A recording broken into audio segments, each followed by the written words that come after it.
Hello, hello, and welcome to episode 1 of season 3 of Career Congregation Stories of Reinvention. So, this season is really gonna take a lot of the learnings from what came up in the previous 2 seasons and take it even one step further. So, what we looked at and what came up from a lot of the interviews in the first 2 seasons is this common theme of rock bottom or pivot in people's careers and how those actually became really wonderful opportunities for people to reinvent themselves. And so now I'm going to lean more into that. And this season is all about stories of reinvention. And a common theme across all the interviews is that it's never too late. You can start wherever you are. There's no bar that's too low. There's no problem that's too big that doesn't allow you to stop what you're doing and change direction if that's what you need to do. Almost always, things that people think or thought were the end for them ends up being an opportunity to start fresh or to, move forward from. And I think one of the other things that really came up, if you've worked with me in a one-to-one capacity, you know that inner child work is something that I really hone down on. When people are feeling lost, when people are a bit misdirected and they're not sure, what it is that they want to do or what it is they want to be focusing on. One of the things that I spend a lot of time working on with my clients when I'm in one-to-one work is inner child work.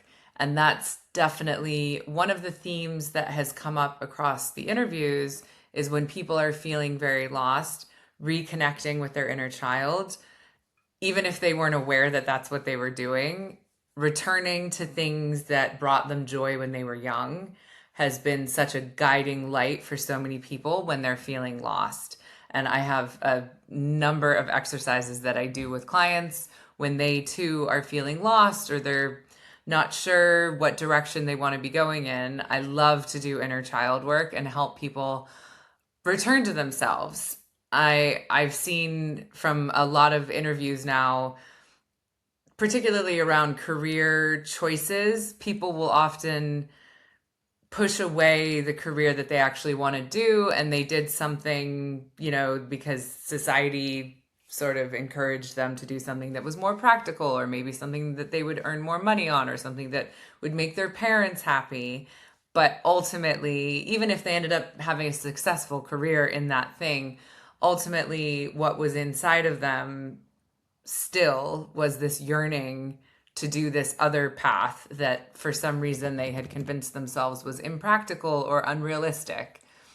Returning to that has brought them such joy, or incorporating elements of that into their career and their life ends up bringing them so much joy.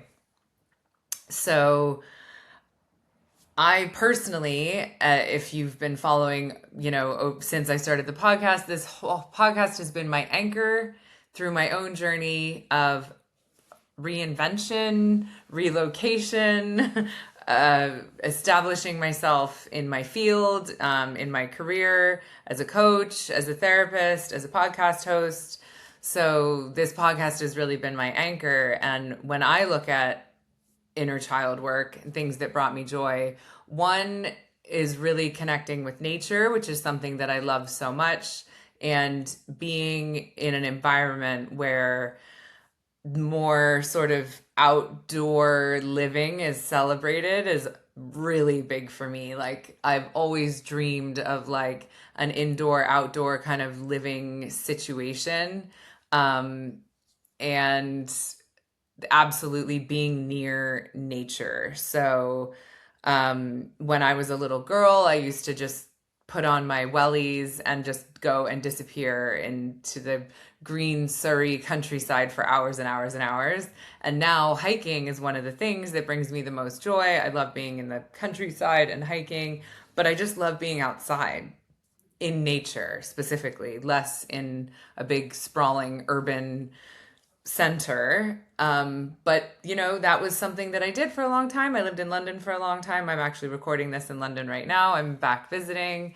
And yeah, there's different chapters of our life. But I think when we narrow down, hone down, and focus, taking steps forward, for me, London will always be my home. It's the place that I've spent more time in than anywhere else in the world, and I have some very, very dear friends here.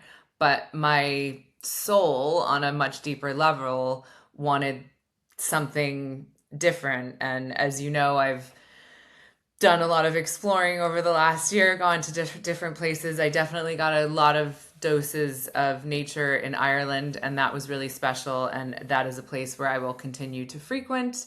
But I also spent a good chunk of time in Portugal, and definitely really, really loved it. So am taking steps to make that a more permanent situation for me going forward. So expect many episodes in the future from Portugal. And I look forward to sharing stories with you about my own personal trials and tribulations of relocation, which I've already shared quite a few, but this season, some of the feedback that I've gotten from listeners is that they wanted more updates about me. So I will have more solo episodes this season and sharing my journey, and hopefully connecting with more expats who are going through some of the things that I'm going through. Definitely working with more expats now. I know I'm not alone as being a British citizen who's got the sort of longer term objective of returning to the EU, living on the continent. I've met quite a few of you over the past, I mean, for ages, but specifically over the past year, throughout Portugal, and even some in Italy, and loads in Ireland. So yeah, looking forward to connecting with more of you, working with you, and sharing my journey of navigating the forms and the bureaucracy, and hopefully not too much more luggage storage. I think I've finally managed to get that down to a minimum. I'm currently with one significant suitcase right now, and have managed to get all my other worldly possessions in longer term storagey situations until I have a long term lease somewhere in Portugal. So stay tuned for updates on that. I am planning on learning Portuguese, so that's going to be fun as well.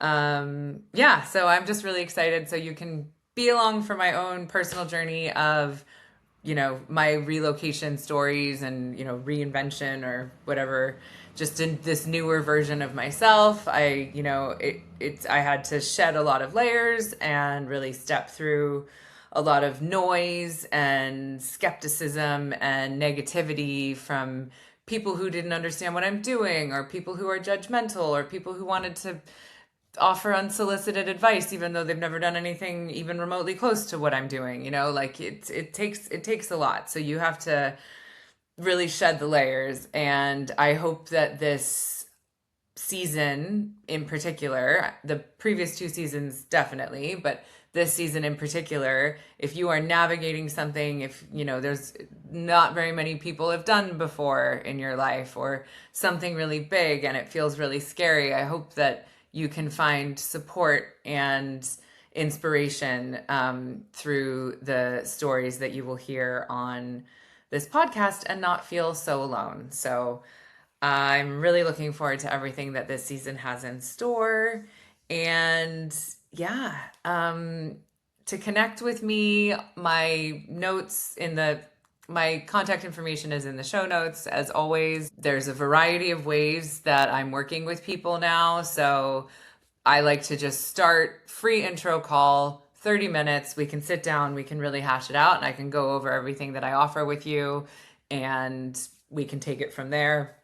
So absolutely no pressure, but if some of the things I'm saying are resonating, or you're about to move, or you haven't moved, or you just need the support of a long-term therapist, whatever the thing is, sign up for an intro call. We can have a chat, and I can tell you the variety of ways to work with me. Um, yeah, I'm really looking forward to season 3. So enjoy. Take care. See you next week.